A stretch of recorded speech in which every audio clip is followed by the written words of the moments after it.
Moving on to the 6th on the programme, and we're in Class 4 company here once more. 1,000-metre dash, though. This field headed by Jolly Good Heart, who's sure to roll forward from barrier number 5 with 7 pounds off his back as well. Victory in Hand's got speed as well. He's drawn 9, run up to Red Brick Fighter last time out. Joyful Win was a last start winner. Flaming Passion finishing 3rd in that race. Legend Goes makes his debut for Paul O'Sullivan. Blake Shin from barrier number 3. Spicy So Good gets the blinkers on for his 2nd start. UW Brother, more pace there from barrier number 2.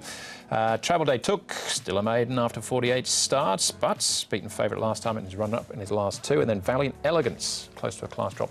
He jumps from barrier 1. Telecom Puma, Pichu, and UW Brother, Tom, the horses that have been on the road. Yeah, and the speed in this race comes from a UW Brother, no doubt, and also a Spicy So Good. I was going to say no good, but Spicy So Good. I think he's a good chance in the race. Victory in Hand, Jolly Good Heart, Valiant Elegance there on the inside. Drawn gate number 1, so should get that nice drag into the race. Joyful Win on the 3 wide line there. Flaming Passion likely to get back along with Travel Day Took, and the newcomer Legend Goes. His gate speed's just been fair, so he might end up somewhere midfield, maybe beyond. Previous claim for Jolly Good Heart. Zach Purden's ridden him in his last couple of times. Alfred Chan will jump aboard, but he has ridden him before as well, so he does know the horse, and look, the work's good leading into it, so positive there from barrier number 5, and he's now with Benno Jung, this horse. Victory in Hand, nice quiet work for him with Vincent Ho aboard. A couple of even sectionals as he comes down. He's a horse likely to go forward and has won off this rating before. Victory in Hand, barrier number 9 for him. He's a pretty fit horse leading into this, and here he is. Travel Day Took, can he break through? That's the big question mark for him. Look, we know he runs his race. He's 11 seconds now from his 48 starts. All right, okay, could this time round though be the night? We will find out. We'll start off though with Derek Long here, back at track work with Mark, speaking about Joyful Win. Derek, Joyful Win in race number 6. He looked to do that with a bit in hand last time. Yes, last time he went good, but he had everything was suitable for him. He had fast pace and many gap between him, so that's why he feel more confidence, and that's how he finished strong. You galloped him last Thursday. How did he feel? Well, he's feeling good in the morning. He's still a little bit mature. I think this season is a better horse, but he did everything right for him, and he can show his performance. Drawn barrier number 12. He's got some early speed. Are you happy to use it, or you'd like to take a sit this week? Well, I have to discuss with the trainer first, but ideally I will be still positive, because 1,000 meter you don't want to be sit too far back, and just release some luck. If you can slot in behind with the cover, it's better for him. Yeah, it's a little bit trickier this time round, doesn't it, from barrier 12, but the horse seemingly in good form. What about Victory in Hand, Tom? He's in good form as well.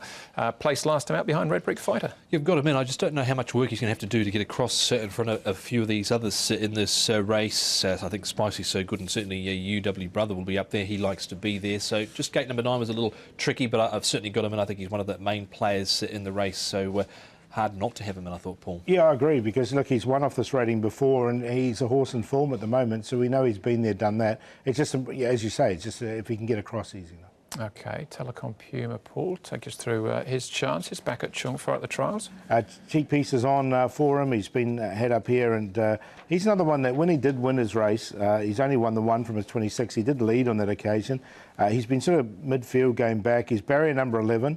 He's got Joe Moreira aboard. I just don't know what sort of run he's going to get from barrier 11.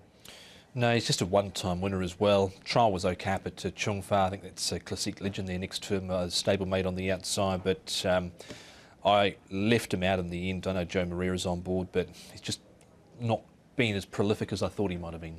All right, what about Spicy So Good, Tom? Now with the blinkers on back at the trials. I think they'll really sharpen him up here, Andrew. 26 pounds, he's stripped to fitter here.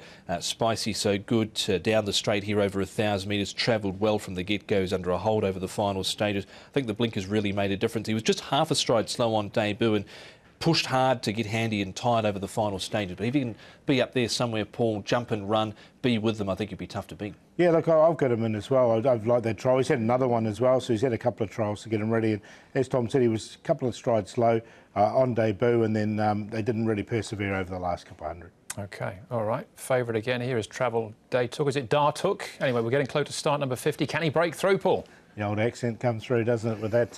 Look, I'm going to put him in on a very minor line here. I'm going to go with Victory in Hand. I think he can get across. from barrier number 9. Flaming Passion, he really improved, I thought, start 1 to start 2. He's been in the market both times. He's got barrier 10. They'll have to ride him slightly differently, but he has improved. Spicy So Good, we talked about, as his travel Dartuk. So 3, 5, 8 and 11. I've gone with number 8 here, Spicy So Good. I think he'll be the toughest to beat in the race. Really like that trial coming into this. He looks fitter. Zach Pert and Danny Shaw, it's been a good combination. So 8 on top ahead of 3, Victory in Hand. I thought Flaming Passion might be able to improve further from that run behind Joyful Win last time out. I've also got in, didn't quite sneak in, Travel Day Took at start number 49. Why would you change his name after 49 starts? But 8, 3, 5 and 4. Well, maybe if he wins, we will. I'm with Tom. It's going to be feast or famine for me and you, Tom, because I agree again. Spicy So Good with the blinkers on for the first time. Hard to beat. All right, that's race number 6. So 3 more to go. Race number 7's next for us, the first of our 3 Class 3s.